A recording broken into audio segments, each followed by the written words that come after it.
Today we're going to be talking about systems of linear inequalities. So this combines two topics that we've already studied in this course, the concept of inequalities as opposed to equalities, and also the concept of linear systems where we have more than one equation.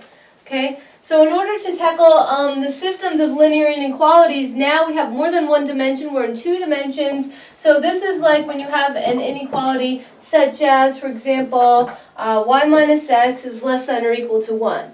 Okay, so contrast this with how you've already studied inequalities. Before we had inequalities like this, where we just had the one variable x, and then we could express what that means as a region on a number line. In this case here, now we're going to go into two dimensions. We have two variables, so we're going to need to express this as a region in the two-dimensional plane. So that's the first difference. Similar to a linear function, when you want to graph it in the xy plane, the very first thing that you're going to want to do is solve that expression for y so that you see that as the equation of a line, like in the y equals mx plus b format. Okay, so I'm going to take this inequality that I was given, and I'm going to solve it out for y by adding x to both sides. So now I have y is less than or equal to 1 plus x, and I can see that if y was equal to 1 plus x, that would be a line that has a slope of 1 and it has a y-intercept of 1. Okay, so this is what the line y strictly equals 1 plus x looks like. But this is not what the inequality y is less than 1 plus x looks like. That's just the equals to line. Okay, so when you see this and it says less than, you want to think that the y is lower than. Okay, because the y goes up and down, it's the vertical axis here. So when you see the less than, then you think, okay, so y is lower than that line. If y was equal to that line, I would be on it. And so if y is lower than that line, I'm going to be on any y value here in this shaded region, any y such that my height is lower than that line. Okay, so let's compare this with some other forms of that same inequality in the same example. Let's say that y was greater than or equal to 1 plus x. Or maybe y is strictly greater than 1 plus x. Or maybe y is strictly less than 1 plus x. Okay, so you see the three things that I've written here are all very similar, and that if the inequality was replaced with the equal sign, they would all be the same line. Okay, so I'm going to draw that same line 3 times, and then we're going to practice shading the region. Okay, so here's the line again, y equals 1 plus x, and if this inequality said y was greater than 1 plus x, that means the height is anything that's greater than or equal to 1 plus x. Okay, so this would be the shaded region if it's greater than, and this is the shaded region if it's less than. And then over here, these other two cases is when the equal sign is not included. So this is not including the equals to condition.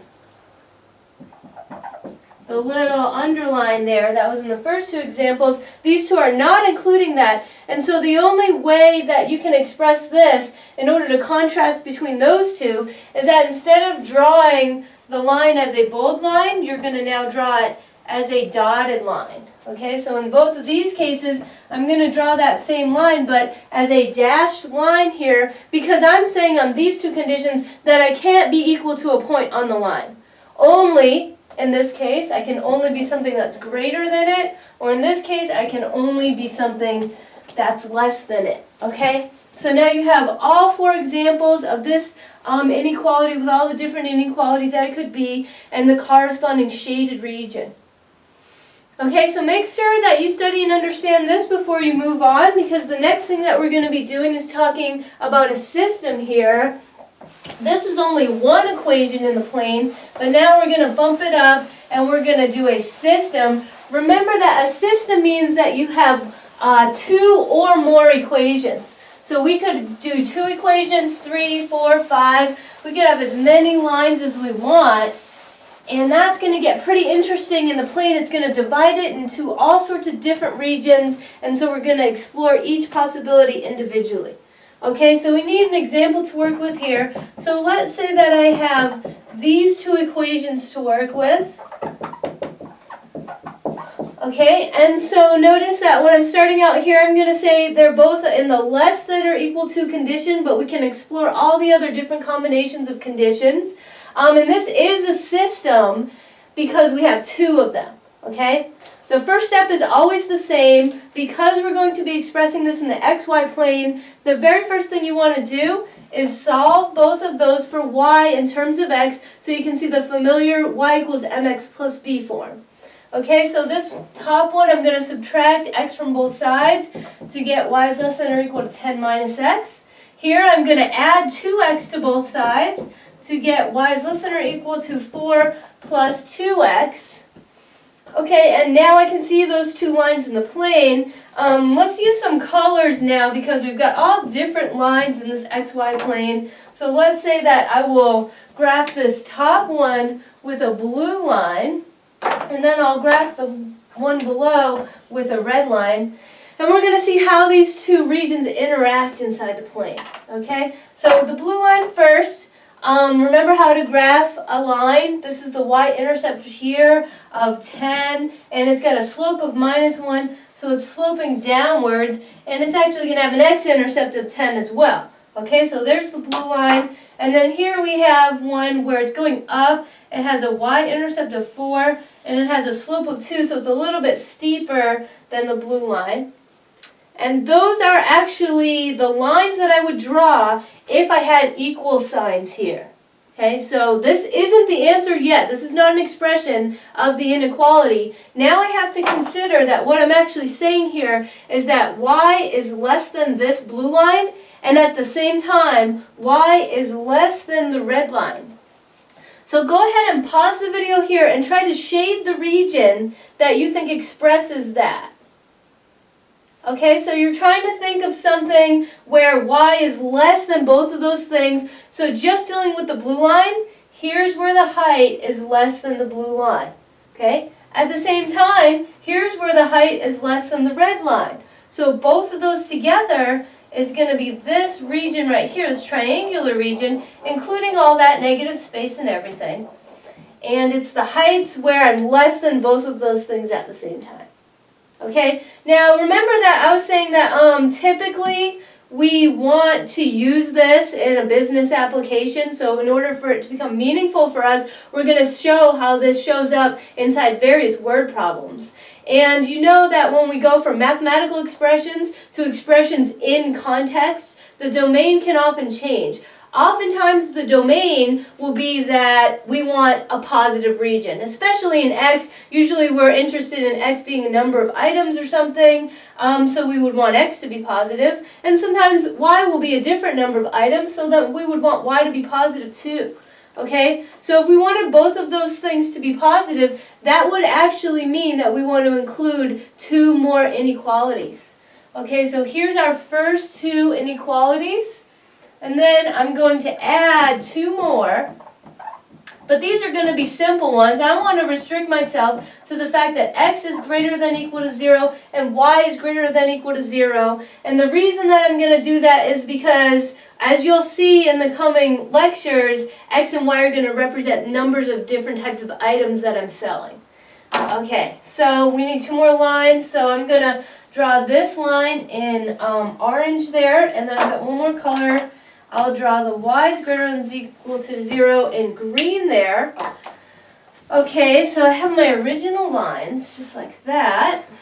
But I'm going to erase some of my shading here, and you'll see why when I graph the other two lines. Okay, so probably you know how to graph this one. Y, let's pretend it was an equals to. Pretend it says y equals 0. That would be a horizontal line where the height is strictly equal to 0. Okay, so that's what I'm graphing in green. That's a horizontal line, y is equal to 0. Do you know how to graph this one that I'll do in orange?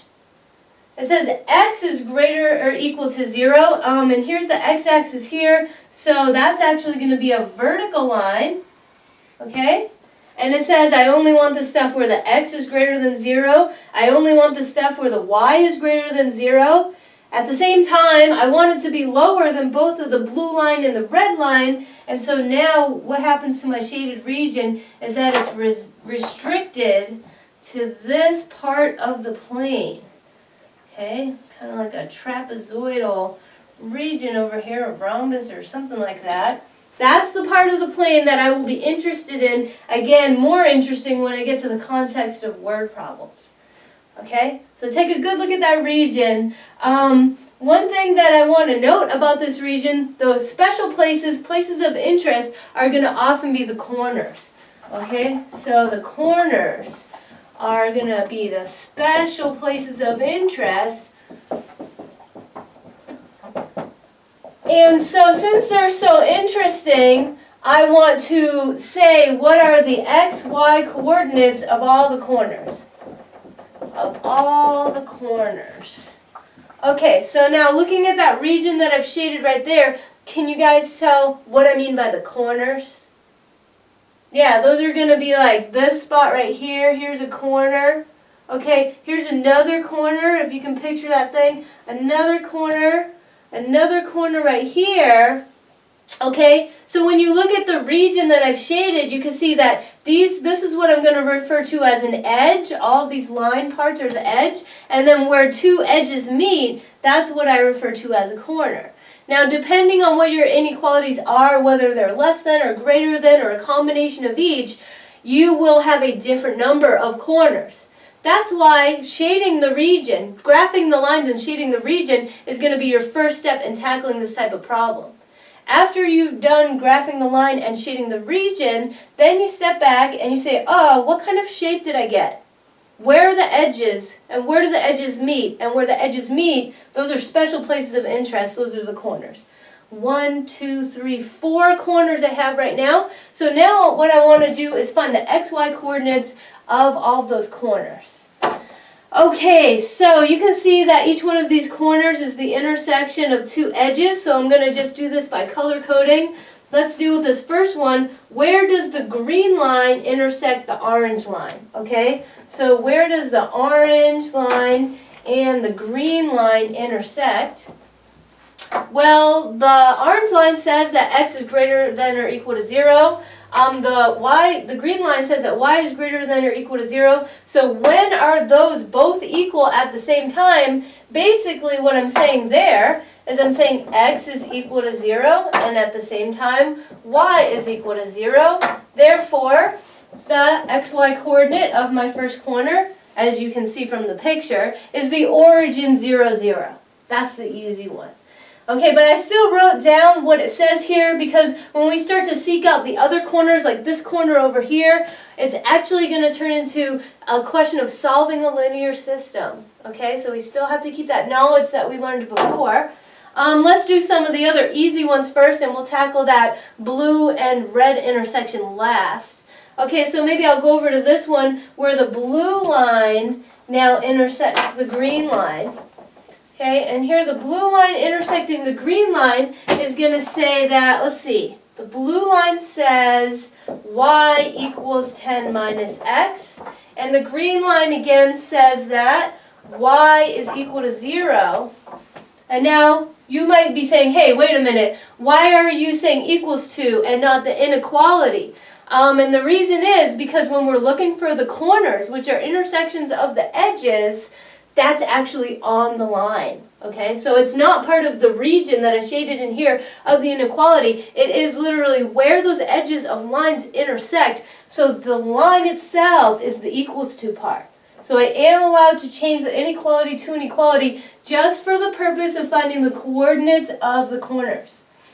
Okay. So let's try to figure this one out. It says that y equals 0, and that makes it easy to say that the y coordinate will be 0. That's the easy part. And then it says that y is also equal to 10 minus x. Okay, but I know that y equals 0, and so that equals 10 minus x, and so that leads me to the fact that x must be equal to 10. So the coordinate of my second point, which you can also observe right here in the picture, is that this coordinate is 10, 0. Now I'm showing you how that matches up with the algebra here because when you're looking for the other corner, sometimes it's not so easy to just see it and guess it, and so you do have to go the algebra route. Okay, so that's how I derived that. And then we'll tackle the other easy corner over there, and that's the place where the red line intersects with the orange line right there. Okay, can you guess the answer there? Just guess by looking. All right, so let's see what it is actually. So I'll write out the orange equation says that x is equal to 0. The red equation says that 4 plus 2x is equal to y. Okay? So now why don't you pause the video and try to get the xy coordinate of that corner. Try to get it from algebra, I meant, although you can kind of see the answer there is probably going to be 0, 4. The place that you find that is because it already says x equals 0, so you can just put the 0 right there. And then just like we did before, if we have one of the answers, we just throw it into the other equation. So then we have 4 plus 2 times 0 equals y, and so that tells us that y has to equal 4. Okay, so look, number 1, number 2, number 3. We already have 3 out of the 4 corners. We're here, I match them up. That's number 1. Here we found number 2. Here we found corner number 3. And then we just have corner number 4 to locate. And yes, you guessed it, that's the hardest one to locate. So I'm actually going to have to erase all that stuff on the board. Those are all the easy ones. And now we will tackle the final corner, which I can't really just see right there from guessing, but hopefully you guys remember how this ties in with all that stuff we learned about from linear systems. Okay, so remember when we solved 2 simultaneous linear equations at the same time? Red and blue right there. Okay, so the blue line says y equals 10 minus x. The red line says y equals 4 plus 2x. And now here we are in a case where we have to solve these simultaneously and get the xy coordinate. Okay, so any method that works for you, substitution, elimination. In this case actually, and what you'll find as you work through these sections, is that you've most likely already solved these for y. Okay, remember that was our very first step. No matter what you have for your inequality, you solve it for y so that you can graph it in the plane.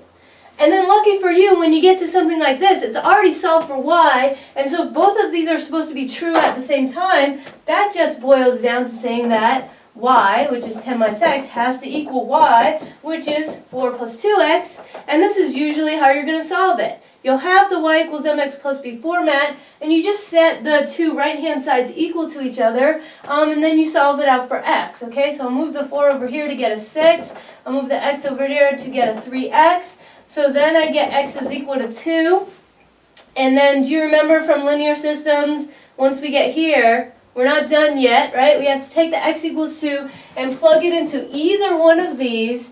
And then so 10 minus 2 is equal to 8. So that means y is equal to 8.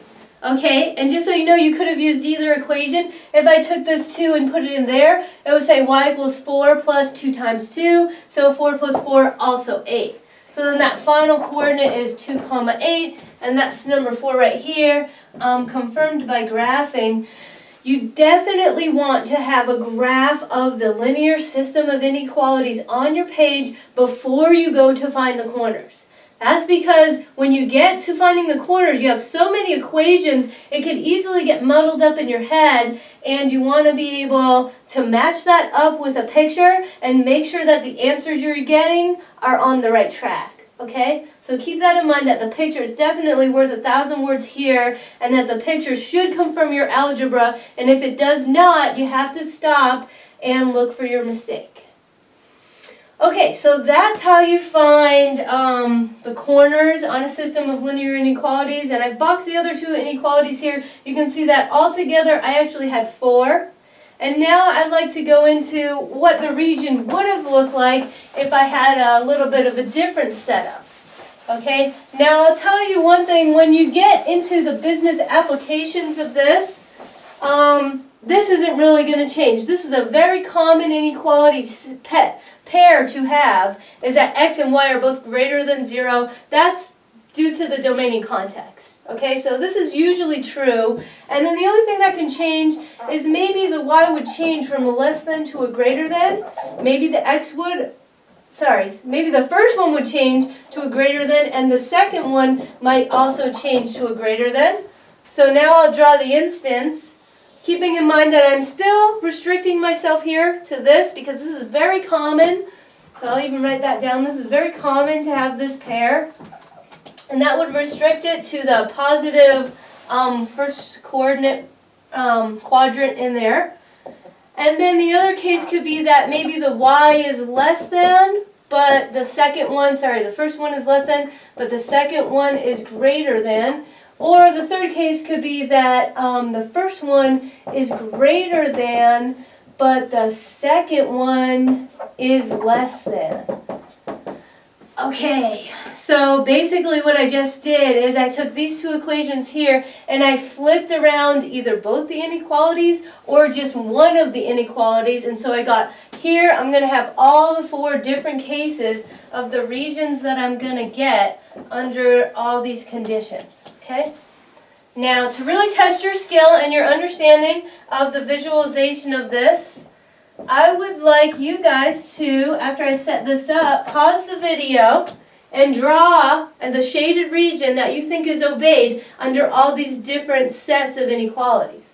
Okay, so here I'll just draw those same lines again. The red line looks like this, and all the 3 cases, red lines like that. The blue line looks like this, coming down from above, like that.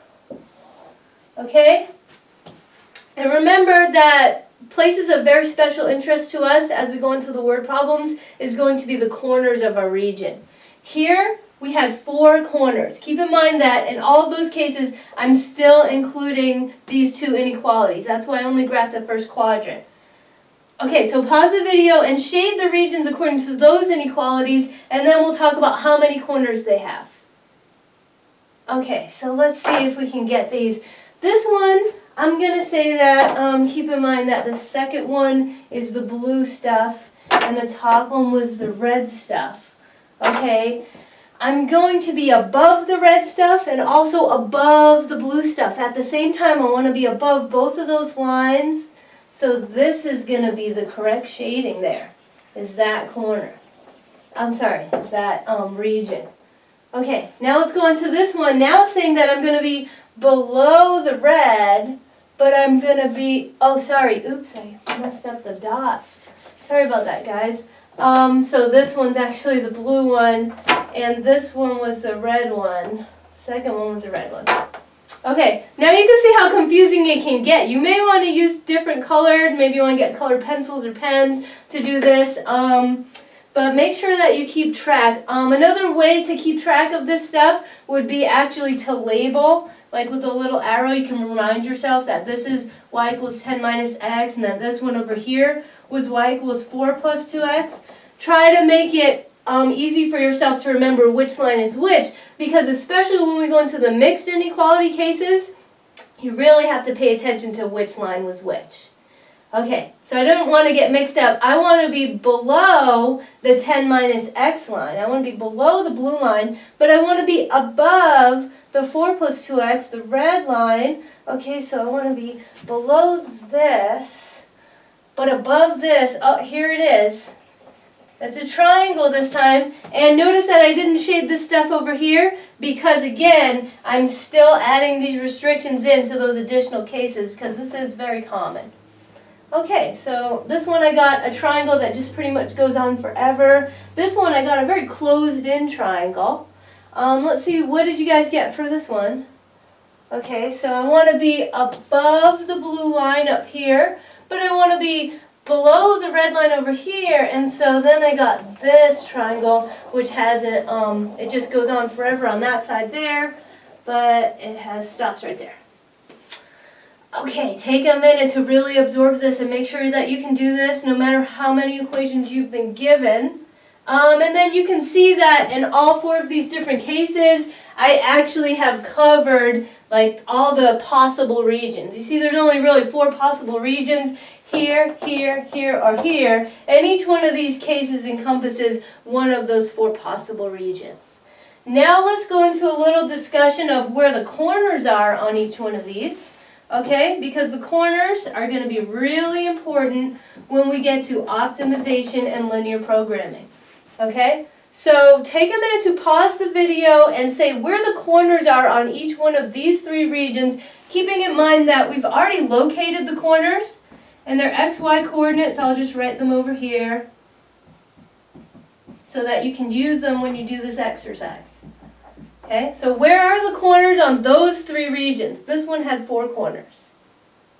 Okay, so let's check it out. Over here, you can see the unbounded triangle, which extends forever up there. It only really has that one corner. Oh, wait, sorry, I misspoke. It has that corner, and then it has this corner right here. This one, it's not going to intersect another axis or anything over here. And up here is just unbounded growth here. So this one has 2 corners. Okay, and the 2 corner locations are 2, 8 and 0, oh, wait. Oh, actually, this is a different corner than over there. Oh, Did you guys catch that? I hope so. I hope that you're really trying to do these along with the video. So actually, one very common mistake is for people to have done this one and then think that there's no other possible corners. Okay, but then when I look over here, you can see that this was the corner 0, 4, and that is not the corner that I'm talking about up here. This is actually another coordinate. It's where the blue line here intersects what was the orange line before, the x equals 0 range, and so that's going to be x is 0 and y is 10. It's the y-intercept of the blue line. So this has 2 corners. The answer is 2, 8 and 0, 10. Confirmed with my picture. It's so very helpful to have the picture with you when you're trying to derive the corners. Okay, so if you haven't done so already, pause the video again and try that exercise again on these 2. Okay, so let's see how many corners there are and where they are. 1, 2, 3. This one's got 3 corners. It's a triangle that is completely restricted. It doesn't have any open-endedness to it like this one or that one. The location of those corners is 0, 4. That's this one right here.